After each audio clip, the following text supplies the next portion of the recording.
len Charu Abajo Akuru Chowiel Chala Dulu Wale Manyana Liangi len Charu Abajo Akuru Chowiel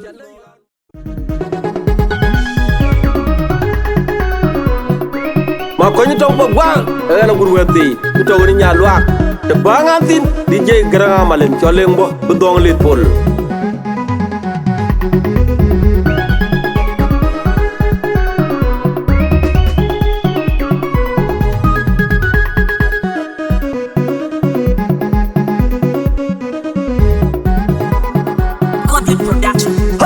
Mondeng kuri gaga jil gotien leki ya lenga madu wajanga karega pinya loga kia di yino mabaji kalagi madon kuri nyar madon leki an bai toy pepin beru hayin tay mondeng kuri gaga jil gotien leki ya lenga madu wajanga karega pinya loga kia di yino mabaji kalagi madon kuri nyar madon leki an bai toy pepin beru hayin tay mondeng kuri gaga jil gotien leki ya lenga madu wajanga karega pinya loga kia di yino mabaji kalagi madon kuri nyar madon leki an bai toy pepin beru kako pinyon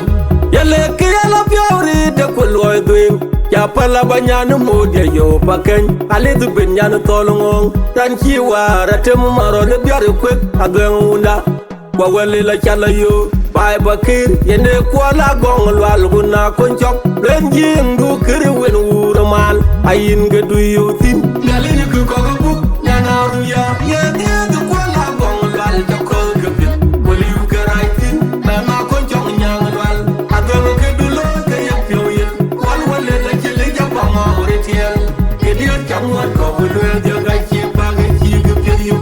galini ku kogobu nyana ruya yene du kwala gong lwal jakol gebit wali ukaraitin mama konchok nyang lwal adolo gedu lo kayap yoyin wal wale la chile japama oretiel kedio chamwat ko bulwe jaga chipa ge chigu pyeyu galini ku kogobu nyana ruya yene du kwala gong lwal jakol gebit wali ukaraitin mama konchok nyang lwal adolo gedu lo kayap yoyin wal wale la chile japama oretiel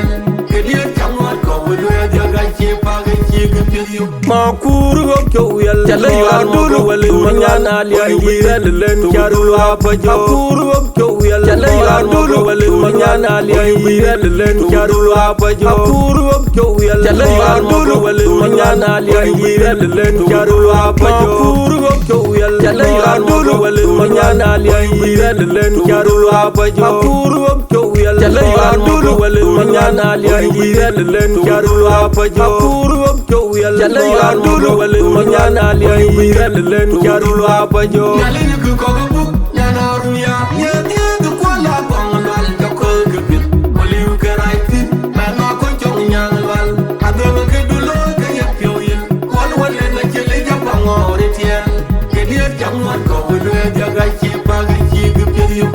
galini ku kogobu nyana ruya yene du kwala gong lwal jakol gebit wali ukaraitin mama konchok nyang lwal adolo gedu lo kayap yoyin wal wale la chile japama oretiel kedio chamwat ko bulwe jaga chipa ge chigu pyeyu galini ku kogobu nyana ruya yene du kwala gong lwal jakol gebit wali ukaraitin mama konchok nyang lwal adolo gedu lo kayap yoyin wal wale la chile japama oretiel kedio chamwat ko bulwe jaga chipa ge chigu mondeng kuri gaga jil gotien leki ya lenga madu wajanga karega pinya loga kia de yino mabaji kalagi madon kuri nyan madon leki an bai toy pepin beru hayin tay mondeng kuri gaga jil gotien leki ya lenga madu wajanga karega pinya loga kia de yino mabaji kalagi madon kuri nyan madon leki an bai toy pepin beru hayin tay mondeng kuri gaga jil gotien leki ya lenga madu wajanga karega pinya loga kia de yino mabaji kalagi madon kuri nyan madon leki an bai toy pepin beru kako pinyon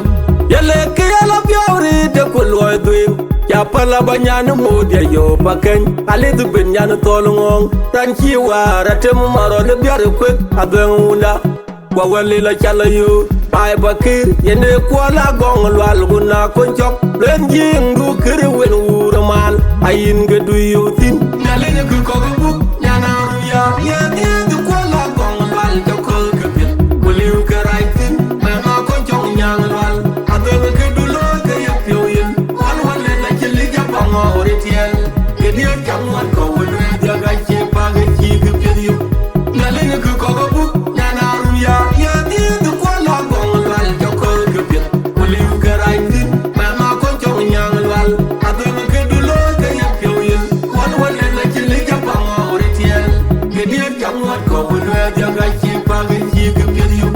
Nyale nye ku koga buk nyana ruya Yene du kwa la gong lwal Joko kebit Kuli u kerai tin Mema konchok nyang lwal Ademe ke du lo ke yap yo yin Wan wale la chili japang ori tiel Kedia chamwan ko wale Jaga chepa ge chi kebit yu Makuru go kyoyal Jale yadulu Manyana liyan giren len Charu apajo Makuru go kyoyal Jale yadulu Manyana liyan giren len Charu apajo Makuru go kyoyal Jale yadulu Manyana liyan giren len Charu apajo Makuru go kyoyal Jale yadulu Manyana liyan giren len Charu apajo Makuru go kyoyal Jale yadulu Manyana liyan giren len Charu apajo Makuru go kyoyal Jale yadulu Manyana liyan giren len Charu apajo Nyale nye ku koga buk nyana ruya Yene du kwa la gong lwal Joko kebit Kuli u kerai tin Mema konchok nyang lwal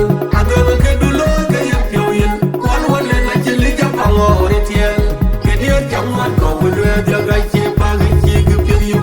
Nyale nye ku koga buk nyana ruya Yene du kwa la gong lwal Joko kebit Kuli u kerai tin Mema konchok nyang lwal Ademe ke du lo ke yap yo yin Wan wale la chili japang ori tiel Kedia chamwan ko wale